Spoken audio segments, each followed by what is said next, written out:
Hangariera Imana nimushime, nimuze turirimbire Uhoraho, tuvugirize impundu igitandara k'agakiza kacu.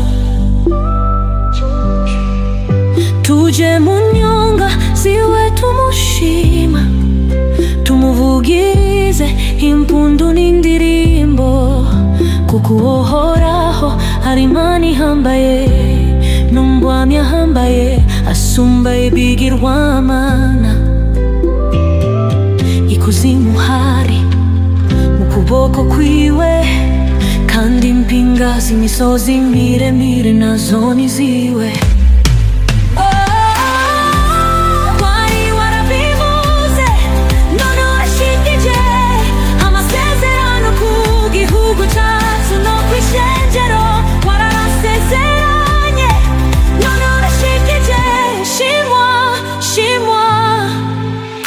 Hangarieri Imana nimuze dushime, ikiyaga niciwe niwe yakiremye, intoke ziwe nizo zavumje imisozi, nimuze tumusenge tunamye,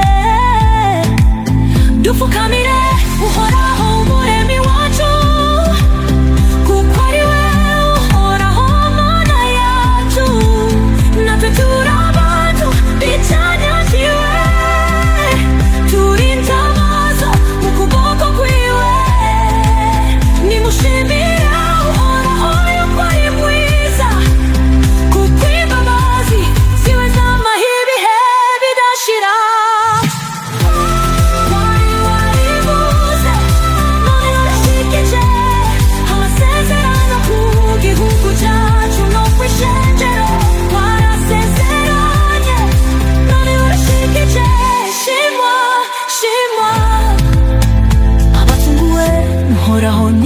dushime, abo yakuye mu kuboko k'umwansi wanyu, akabatororokanya mu bihugu bitandukanye, iburasirazuba, iburengerazuba, hirya iburarukono, ku biyaga nimuze mwese, abishe n'inzara n'inyota nimuze, abo imitima y'abisirayeli nimuze, tuze dupfukamire Uhora Imana yacu, tumushime mu izina rya Yesu Kristo.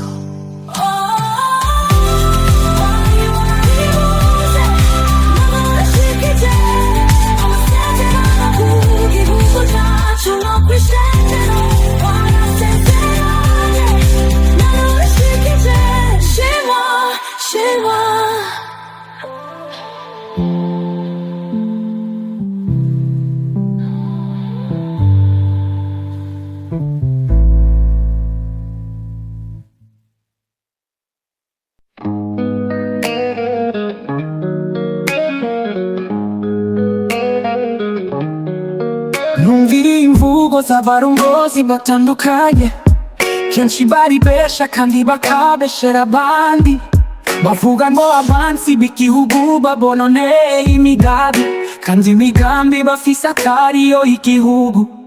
Satani n'abadayimoni baritse mu mitima yabo, badahindutse ntiwohindura ivi igihugu basibije. Umwansi wa mbere Uburundi n'Umurundi nyene, Uhoraho Mana ihangagera bahumure, bazimuruke batahure ko bataye inzira y'agakiza, bataye inzira y'Uhoraho bajana inzira z'abantu, basize Yesu Kristo mu mayira abiri baricana. Umunsi wa mbere w'Uburundi n'Umurundi nyene, si umuzungu kandi si umunyamahanga, si umwirabure kandi si umukoroni. Umunsi wa mbere w'Uburundi n'Umurundi nyene, si umurundi yari mu mahanga nzibazo babeshe, si ubwoko kandi si umugamake. Umunsi wa mbere n'Umurundi yari mu nzego, mana ihangagera bahumure bazinguruke batahure ko bataye inzira y'agakiza bataye inzira y'uhoraho bajana inzira z'abantu basize Yesu Kristo mu mayira abiri baricana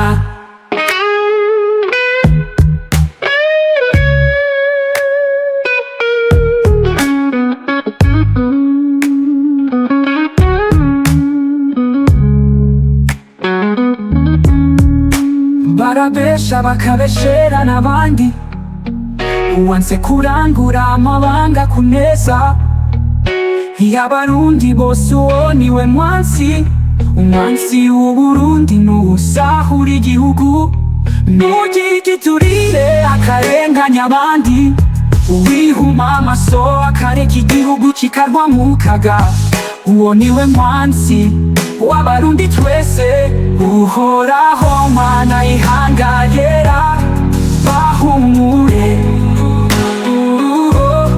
bazimuruke batahure ko bataye inzira y'agakiza bataye inzira y'uhoraho bajana inzira z'abantu basize Yesu Kristo mu mayira abiri baricana baricana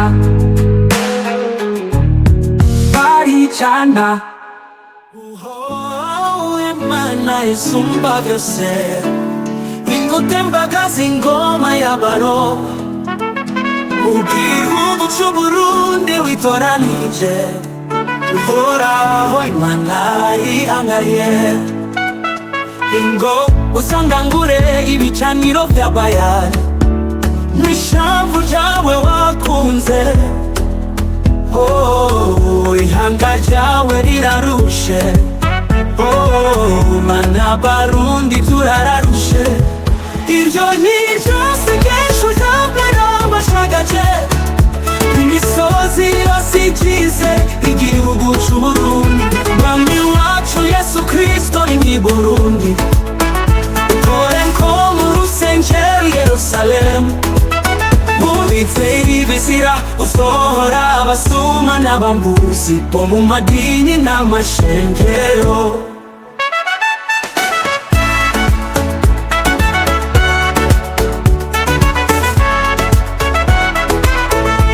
wakijije abarwaye usura n'abapfuye wahagije abashonje wirukana abadayimoni ihanga ryawe rirarushe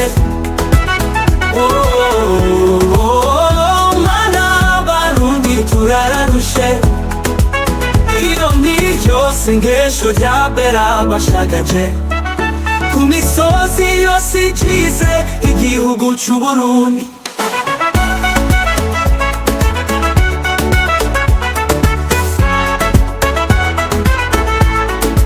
mwami wacu Yesu Kristo ingi Burundi ukore nko mu rusengero Yerusalemu ibitse bizira usohora abasuma n'abambuzi bo mu madini n'amashengero wakijije barwaye uzura n'abapfuye wahagije abashonje wirukana abadayimoni ihanga ryawe rirarushe mana abarundi turararushe iryo niryo sengesho ryambere amashagaje ku misozi yose igize igihugu c'Uburundi uhoraho Imana ihangagera abantu bubatse ibitabo mu gihugu cawe ishavu ryawe barihindura amatongo babivye ukonko n'amacakubiri mu Barundi bariba bakaroga bakabesha bakica bahumanije ahera urusengero rwawe ihanga ryawe rirarushe mana abarundi turararushe sengesho ryabera bashagaje ku misozi yose igize igihugu c'Uburundi.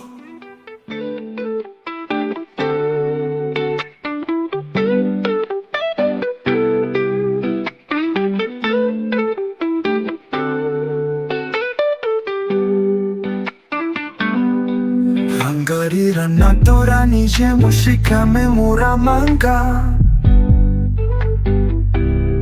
imushishikare mugende mwambuke. Uhoraho yabahitiyemo kurongo Uburundi bw'isezerano, kugira ngo mukwize shimwe ry'abahamagaye. Nimukangwe nabo bigira abarobanuwe, nimusamazwe nabo babesha ngo ni abahanuzi. Igihe kose Uhoraho atoranije ihanga rihera, Satani ahagurutsa inzira n'ibihuna n'inyamanza. Ihanga rihera ryarenguka navyo bikarenga.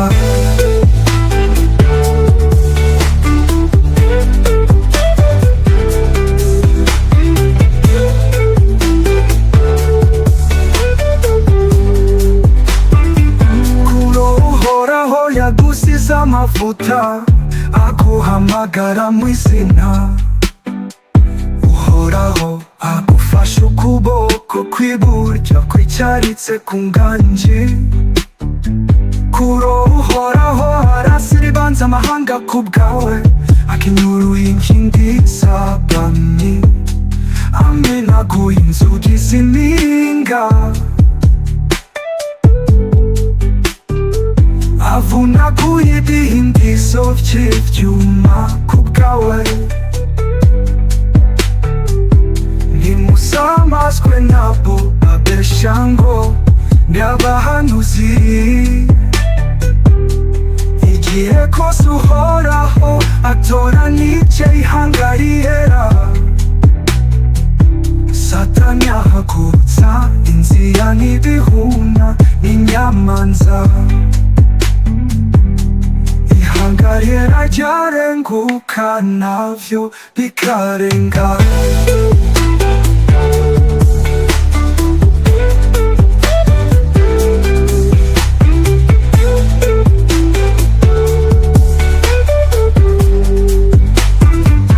Uhoraho yahagurukije abavugishwa b'ihanga rihera,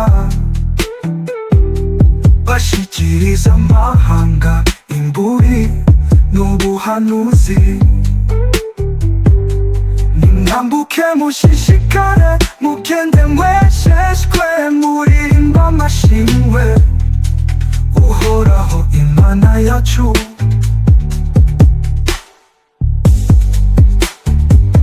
Nimukangwe nabo bigira abarobanuwe,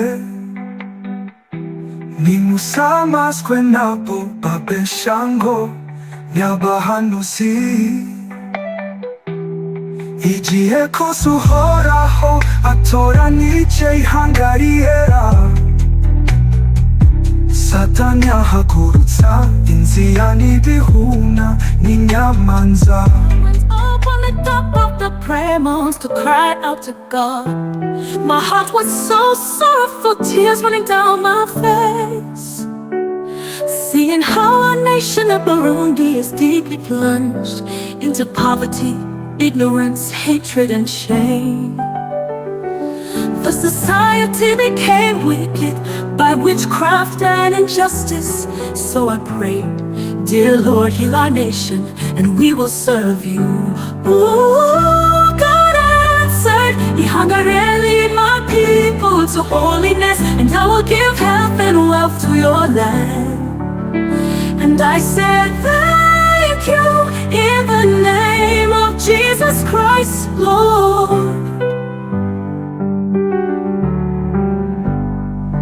Burundi, our royal priest, a holy nation, God's very own possession. As a result, you can show others the goodness of God. For He called you out of the darkness into His wonderful light. Once you had no identity as a people, now you are God's people. God answered, He hung a really my people to holiness, and I will give health and wealth to your land. And I said, thank you in the name of Jesus Christ, Lord.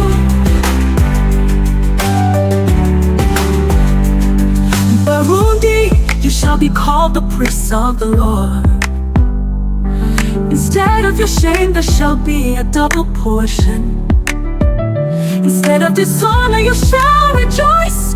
You shall have everlasting joy in your country.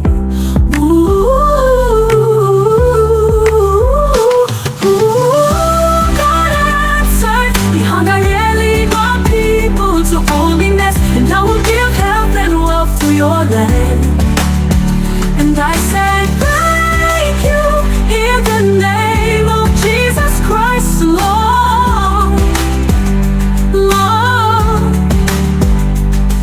Burundi, if you will obey my voice and keep my covenant, you shall be my treasured possession among all nations. For all the earth is mine, and you shall be to me a kingdom of priests and a holy nation. God answered, He hung a really my people for holiness. I will give health and wealth to your land. And I said, thank you in the name of Jesus Christ, Lord.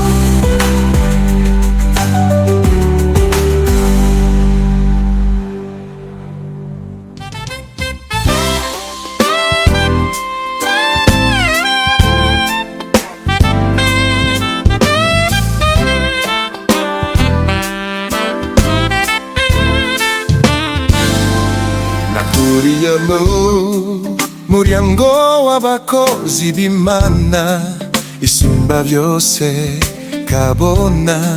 Hariho amasabato baririmba bagasenga, bakiyeza kandi bari imbere ameza iriko isahani n'igikombe bipfukishijwe igitambara cyera. Riyari isangira ryera, yari meza y'umwami wacu Yesu, ritwibutsa yuko yaducunguje umubabaro n'amaraso yiwe. Umukiza Yesu Kristo twomuhaye ikiatari, ukwezwa n'ukugororoka tukamukora ibihe byose.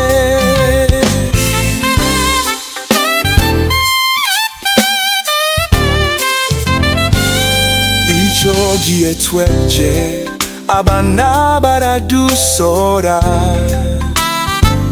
bakatubarira yuko ari byo bakuze, bihanye bakabatizwa bakezwa.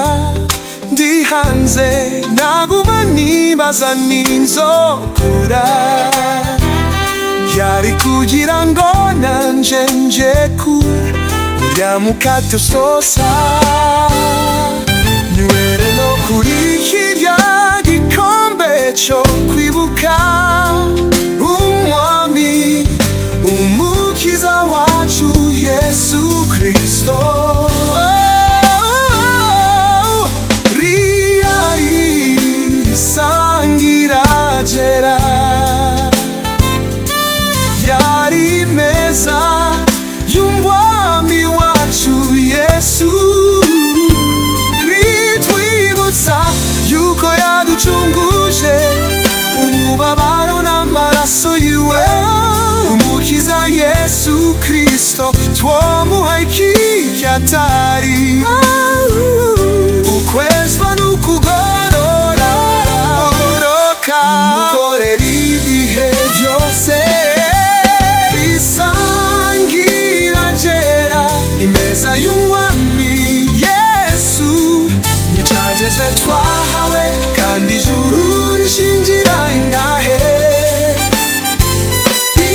ifunguro yera imeza y'umwami n'ikibuco c'indahava kubera bose n'ikimenyetso c'abizera abihanye ababatijwe kandi bejejwe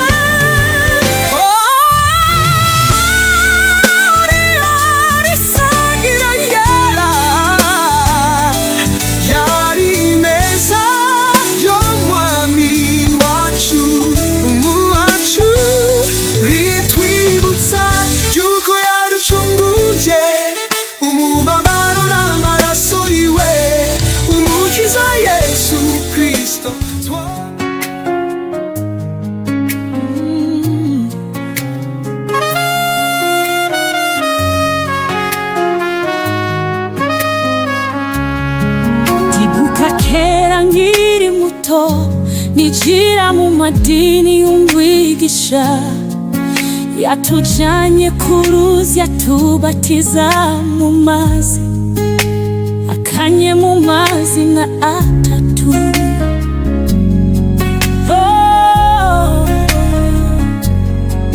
yaratwigishije yuko hariho n'abasuka amazi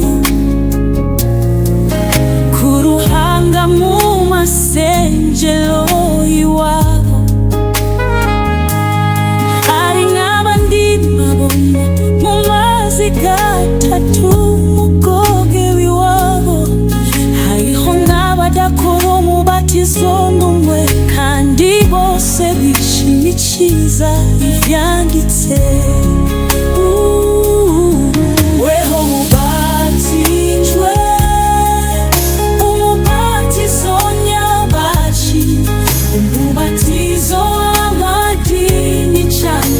umubatizo wa Yesu Kristo umubatizo w'amadini canke umubatizo wa Yesu Kristo umubatizo w'ihanga ryera Imana ni izina rya Yesu Kristo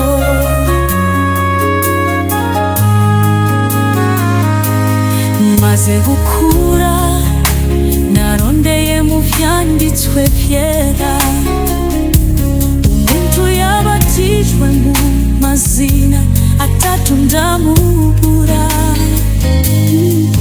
mpwemu yera amaze kuguruka intumwa zose zikuzura Imana zabatije bose izina rya Yesu Kristo uwapfuye akazuka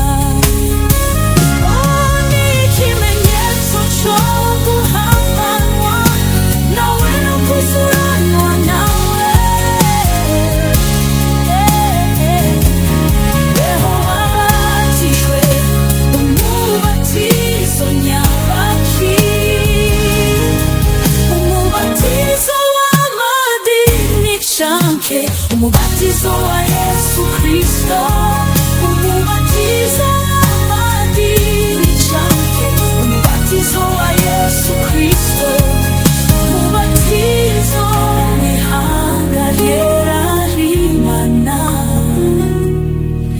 ni mw'izina rya Yesu Kristo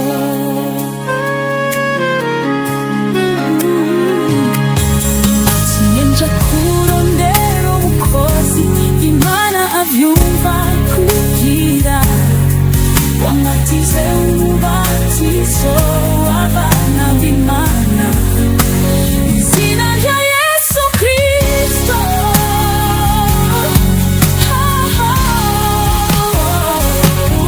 wabatiye kuri Yorodani usubiramo kubatizwa yanyirishe mu mazi nshazuranywa na Yesu Kristo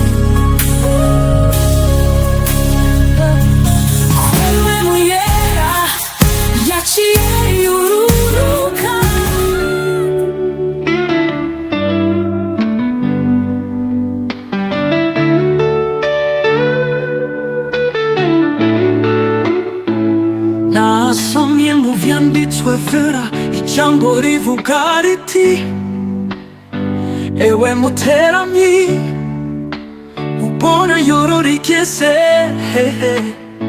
yishuye ati haragowe uwahahuwe guheba ivyaha akagamika izosi haragowe umuntu wese atubaha ivyagezwe vyose v'Imana haragowe abanse kumvira imburi n'ubuhanuzi ngo bitegure nimwihana migarure ihihe kukiho kuko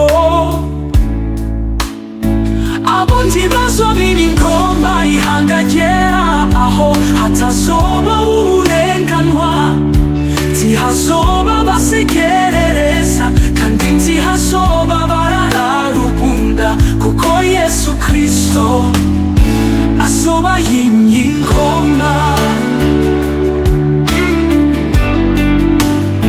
nanje nabajije umuteramyi ewe muteramyi ubona igicugu kigeze hehe yanyishuye ngo haragowe imiryango ikora ibizira haragowe umugore yateranje abana na se kandi haragowe n'umugabo yateranje abana na nyina haragowe umuntu wese yateranje imiryango kuko agiye kubona ibara n'ibihane wigarura igihe kirangiye kuko abo ntibazobira ingoma ihanga ryera aho hatazoba uburenganwa ntihazoba basegerereza kandi ntihazoba barararubunda kuko Yesu Kristo azoba yimye ingoma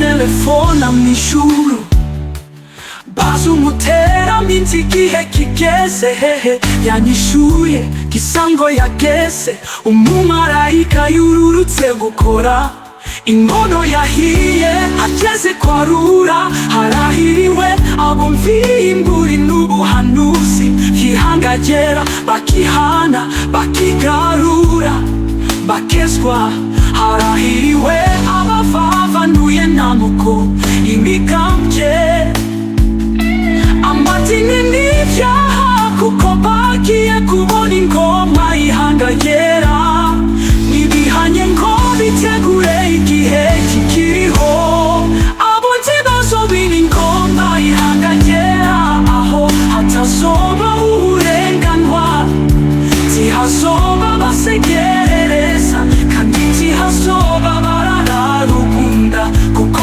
Yesu Kristo azoba yimye ingoma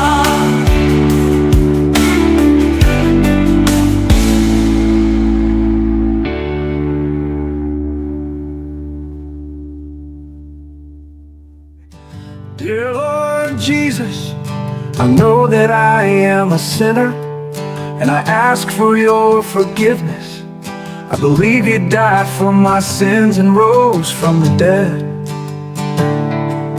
I turn from my sins and invite you to come into my heart and life. I wanna trust and follow you as my Lord and Savior. Please, please, please, Jesus, forgive my sins. Please, please, please, Jesus, have mercy on me, oh God, according to your unfailing love, according to your great compassion. Blot out my transgressions, wash away all my iniquity, and cleanse me from my sin. For I know my transgressions, and my sin is always before me. Please, please, please, Jesus,